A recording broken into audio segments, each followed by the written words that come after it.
नमस्कार। हमारे सामने हमारे प्रिय मित्र स्टीफन नितिन श्रीवास्तव बैठे हैं।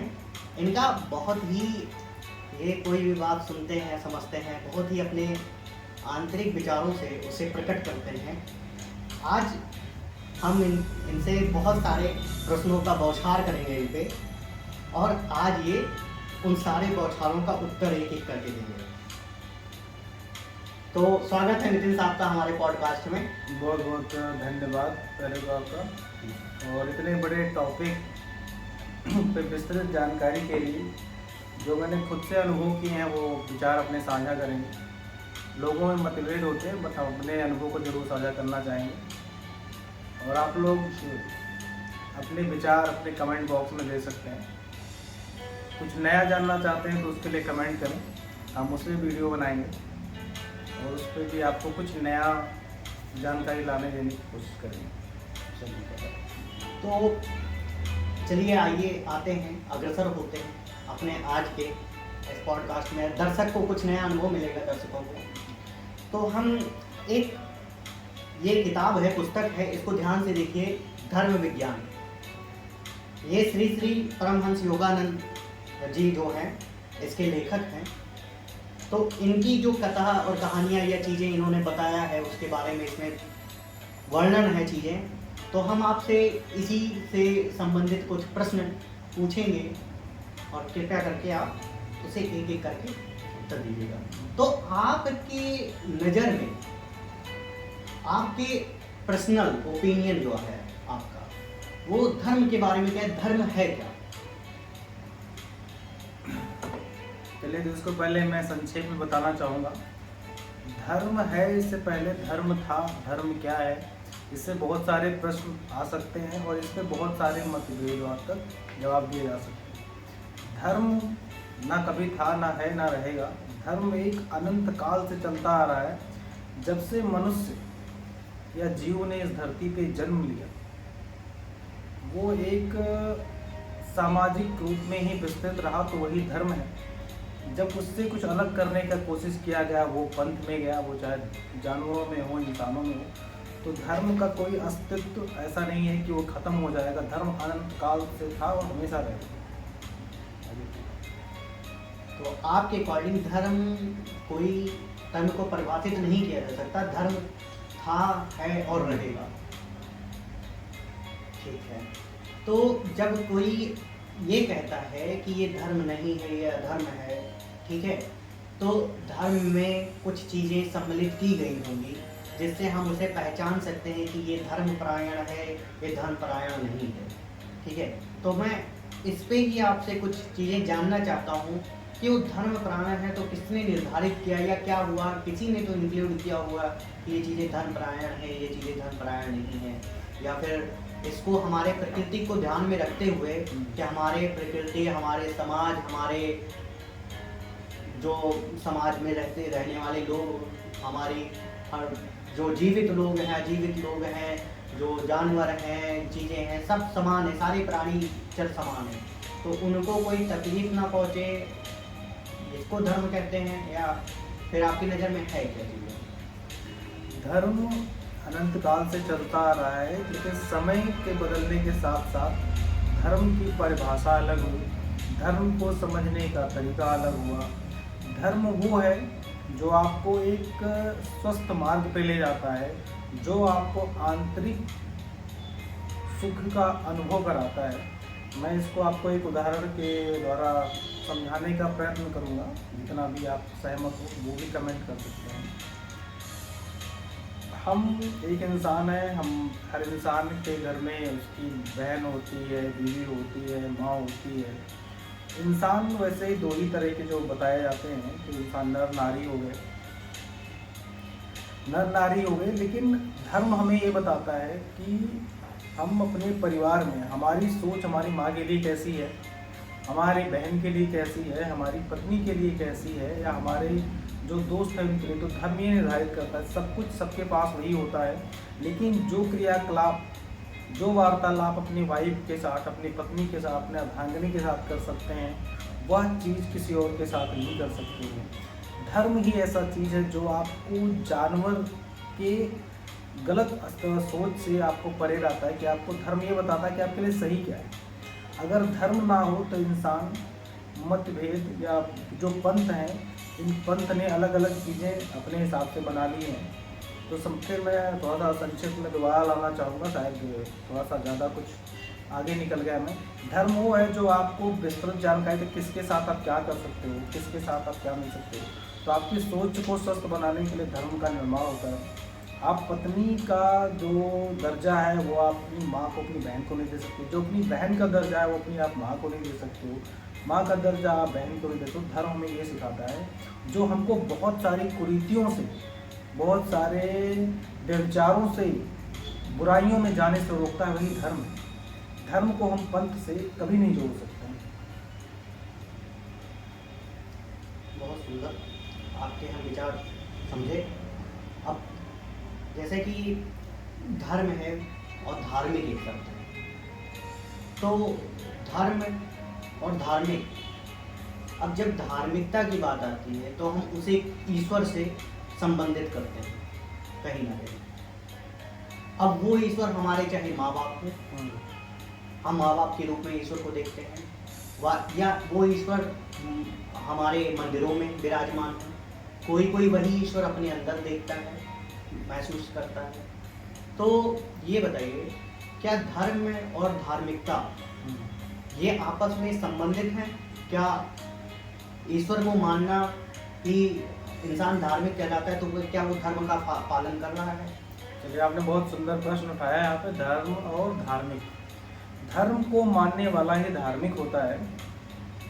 जितने भी लोग हैं जो अगर धर्म का पालन करते हैं वही धार्मिक होते हैं। लेकिन आपने इसमें एक प्रश्न और अपने सोच से आपने जोड़ा कि जो ईश्वर को मानता है या ईश्वर के बनाए गए चीज़ों को मानता है, क्या वही धार्मिक होता है? जो धर्म की मैंने परिभाषा आपके सामने प्रस्तुत की, जो व्याख्या किया कि धर्म यही बताता है कि जिससे आपको आंतरिक ग्लानि कभी नहीं हो, वो रास्ता आपको चुनना है अपने लिए, जो एक आंतरिक सुख का अनुभव करे। उस सुख को उस धर्म पर चलने वाले ही इंसान या जानवर या कोई भी जीवित जीव ही धार्मिक कहलाता है। ईश्वर को हमने अपने अनुभव से ही देखते हैं। आपके अपने अनुभव अलग रहे होंगे, आप ईश्वर से कुछ और चाहते हो, हम कुछ और चाहते हैं। हर किसी का अपना एक सोच है, एक सोच की भी एक नई अस्तित्व होती है, धीरे धीरे वो भी खत्म ही होती है। ईश्वर को पूजने वाला ही धार्मिक नहीं होता, धर्म को मानने वाला धार्मिक होता है।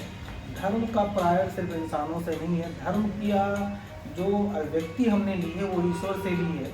हम मानते हैं कि ईश्वर हमारे कितने आइडियल हैं, क्या चीज़ें हैं। अगर हम भगवान प्रभु से राम की बात करें, वो जब चाहते जो चाहते वो कर सकते थे, लेकिन उनका इस धरती पे मनुष्य रूप में आना और एक साधारण मनुष्य के रूप में वो करके दिखाना जिससे मनुष्य जाति को एक दिशा मिले, वो उन्होंने जो भी किया वो एक धर्म है। तो धार्मिक वो नहीं है जो सिर्फ ईश्वर की बात है, धार्मिक वो भी है जो सह अस्तित्व पर पूरा ध्यान दे और लोगों को कभी नुकसान ना पहुंचाए, वो भी धार्मिक ही होता है। कभी कभी ऐसा होता है कि हम किसी को नुकसान नहीं पहुंचाना चाहते हैं, लेकिन कभी कभी परिस्थितियाँ ऐसी बन जाती हैं कि अगर हम उस चीज़ को नुकसान ना पहुंचाएं या उन चीज़ों को ना नष्ट करें तो वो समूल सहित विनाश कर सकते हैं। तो क्या ये भी धर्म की श्रेणी में आता है? चलिए, बहुत अच्छी बात और बहुत अच्छे प्रश्न आपकी तरफ से आ रहे हैं। जहाँ तक आपका प्रश्न रहा कि कई बार स्थितियाँ इतनी विपरीत होती हैं कि जिसको हम धर्म कहते हैं उसी में कुछ ऐसा चीज़ हमें किसी जीव की हत्या करनी पड़ती है, उससे भागना पड़ता है।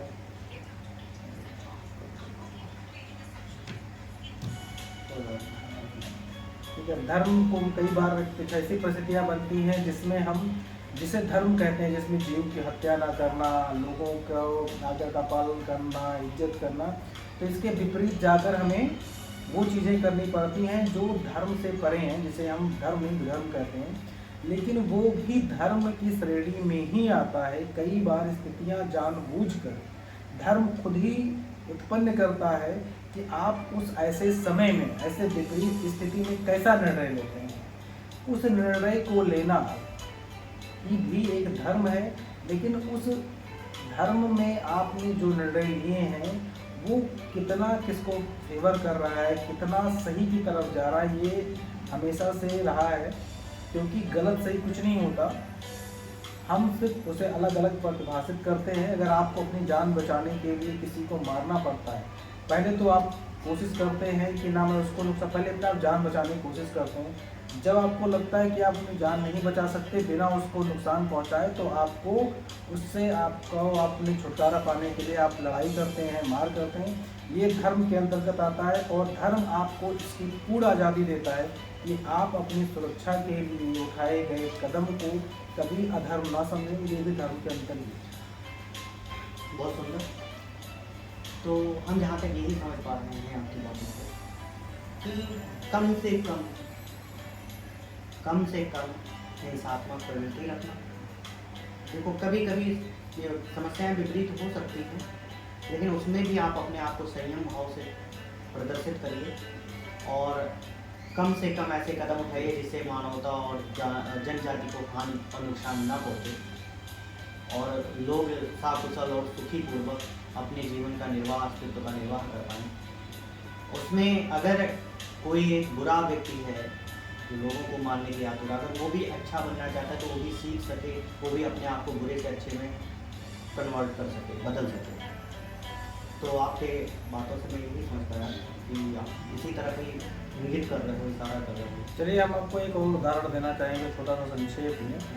बहुत अगर इंसानों को छोड़कर बहुत सारे जीव हैं जो शाकाहारी मांसाहारी हैं।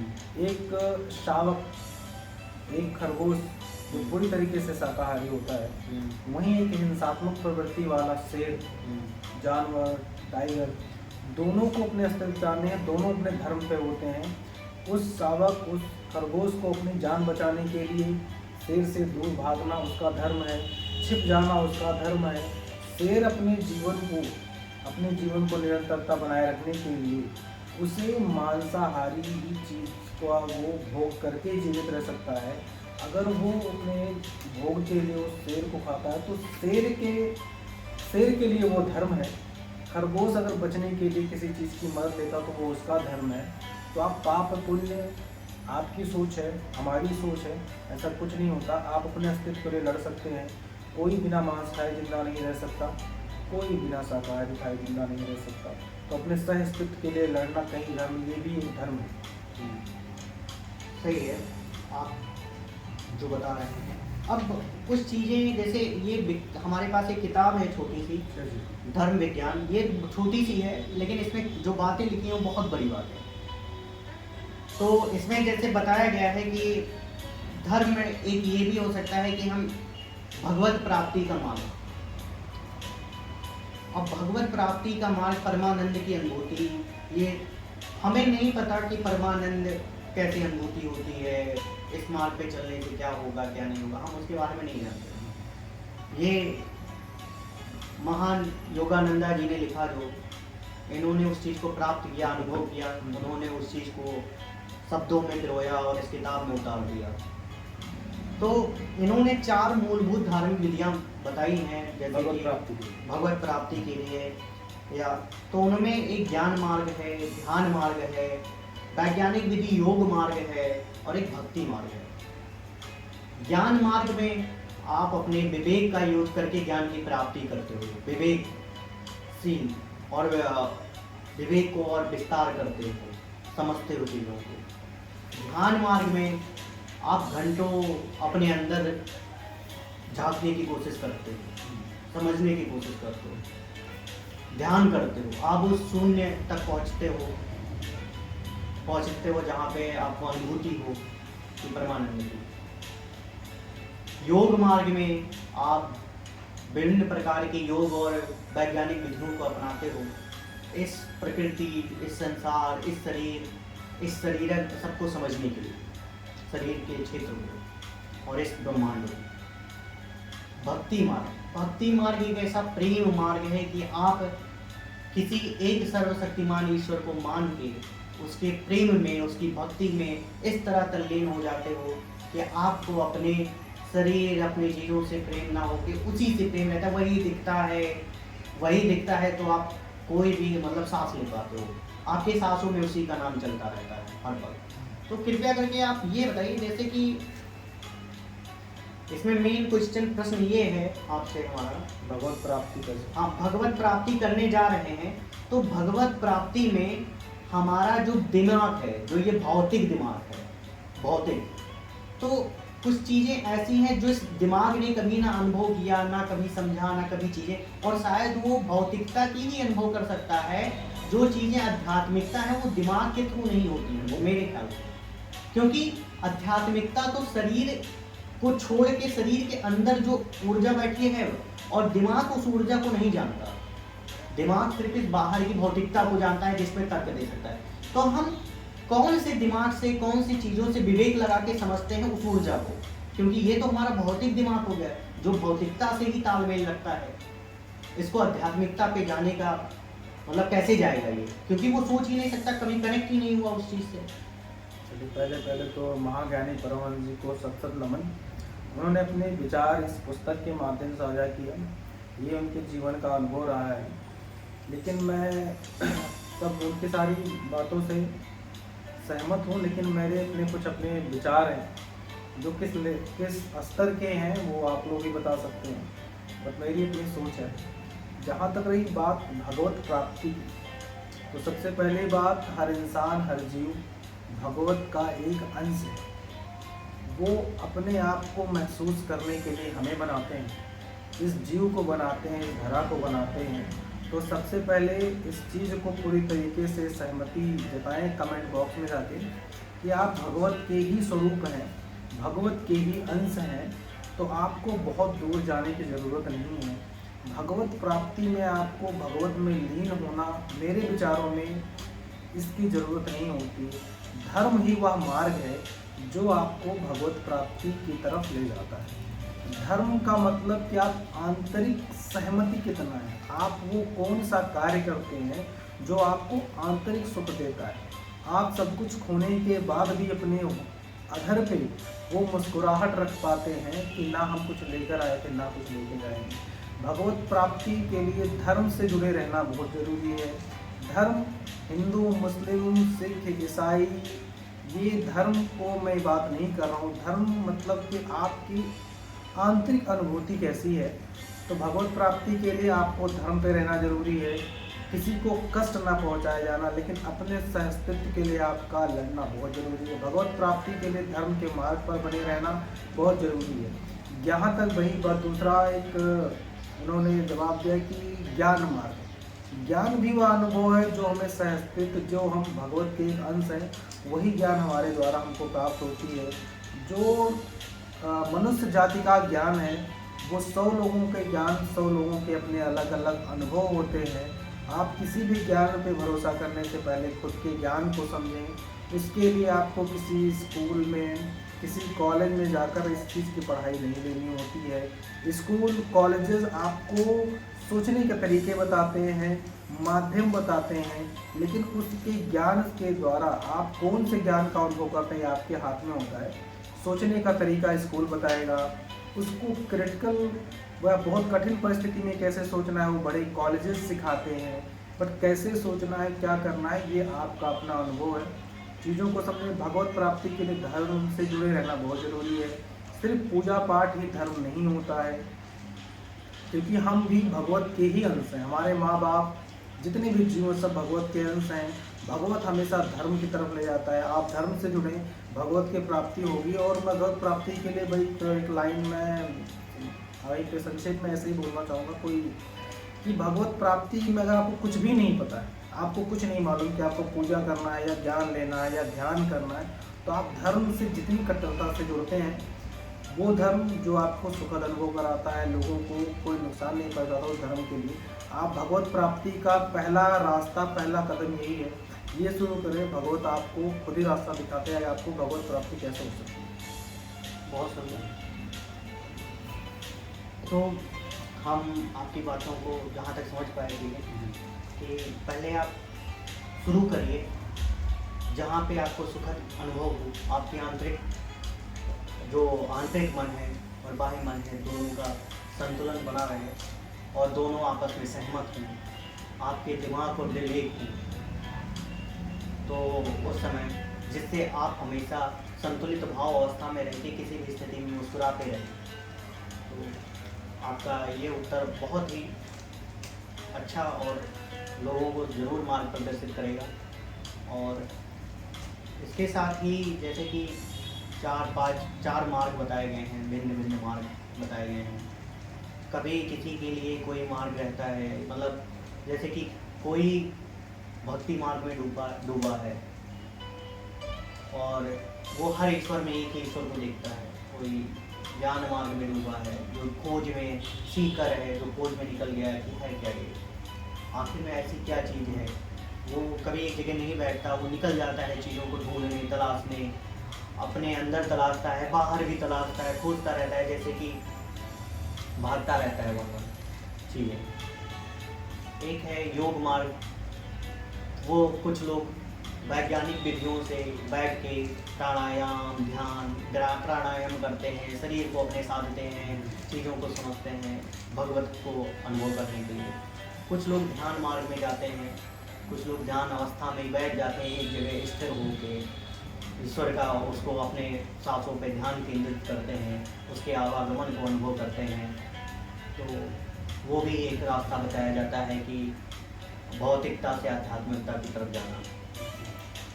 जैसे मैं अपने और विचार जोड़ना चाहूँगा, आपको क्षमा चाहूँगा बीच में रुकने के लिए, कि भगवत प्राप्ति के लिए जो ये 4 मार्ग बताए गए हैं, ये बड़े उच्च स्तर के हैं। और जो इंसान भगवत प्राप्ति की तरफ बढ़ना चाहता है, जिनकी सोच है, वो इन मार्गों पे जा सकते हैं, कोई भी एक मार्ग चुन लें।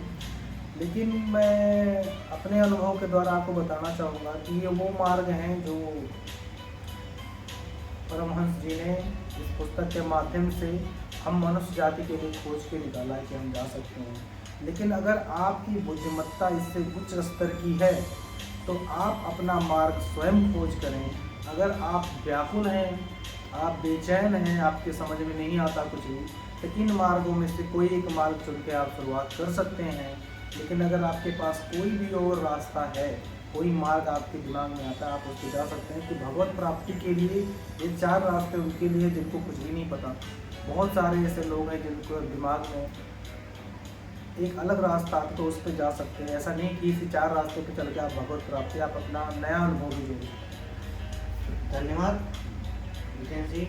तो हम इनकी बातों में एक बात और, जो भी रास्ता चुने वो प्रकृति अनुकूल हो, प्रकृति को कोई नुकसान न पहुँचाएं, मानवता को कोई नुकसान न पहुँचाएं, हर किसी को जाना, मतलब ये है कि कम से कम चीज़ें समाज पे, संसार पे लोग खुश सुखी अनुभव करें आपके उस मार्ग को, अंदर उनके एक प्रसन्नता हो आपके उस मार्ग को देख के। तो कृपया करके ऐसा मार्ग खोज करें और ज़रूर ये पुस्तक ज़रूर पढ़िए। धर्म विज्ञान बहुत ही उच्च लेवल की पुस्तक है, बहुत ज़्यादा, कुछ कुल मिला के 82 पृष्ठ हैं इसमें। आप आराम से 1 घंटे में, 2 घंटे में, आप बहुत ज़्यादा अगर धीरे धीरे पढ़ते हैं तो 1 दिन में समाप्त कर सकते हैं मन लगा के। ज़रूर पढ़ें और नमस्कार, आज के लिए इतना ही। धन्यवाद आपका।